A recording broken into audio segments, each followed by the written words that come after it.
திமுக குடும்பத்தினரையே திட்டும் அமைச்சர் தாமோ அன்பரசனுக்கு அரசியலே தெரியவில்லை என அதிமுக முன்னாள் அமைச்சர் செல்லூர் ராஜு விமர்சனம். நடிகர்களை பற்றி இழிவாக பேசுறேன்னு சொல்லி கலைஞர் குடும்பத்தையே வைக்கிறான்.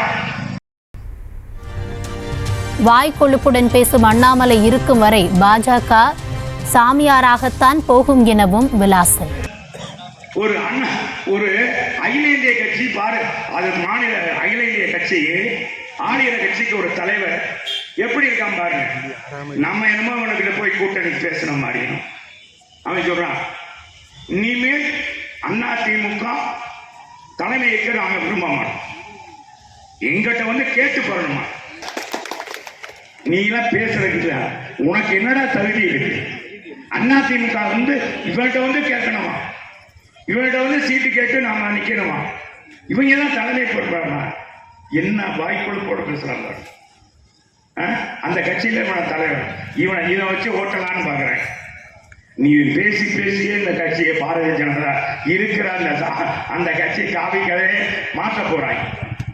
இதுல திராவிட இயக்கம் 50-70 ஆண்டுகள் திராவிட இயக்கம் ஆட்சி அப்படின்னு எங்க ஆட்சி தானே பொற்கால ஆட்சி. 52 ஆண்டுகால அதிமுக வரலாற்றில் 31 ஆண்டு காலம் ஆட்சியில் இருக்கிற ஒரு கட்சி இந்தியாவுடைய எந்த கட்சின்னா தமிழ்நாட்டில் இருக்கிற புரட்சி தலைவர் உருவாக்குற அதிமுக தான்டா. இதுல கீழே இருப்ப மேல வர முடியும். உன்னை மாதிரி உட்கார வச்ச பதவிக்கு கொண்டு வரல எடப்பாடியார். தொண்டர்களால் உட்கார வைத்தவர், அழகு பார்த்தவர். எங்க தலைவனுடைய உயிலே என்ன தெரியுமா? அந்த கட்சி உங்கள்கிட்ட வந்து கேட்பாங்களா சீட்டு கேட்போமா? நாங்களாம் சீட்டு அந்த மாதிரிலாம் வருமா? நாங்களாம் முதல்ல எடப்பாடியார் அதை பற்றி நாளைக்கு அறிக்கை கொடுப்பாரு.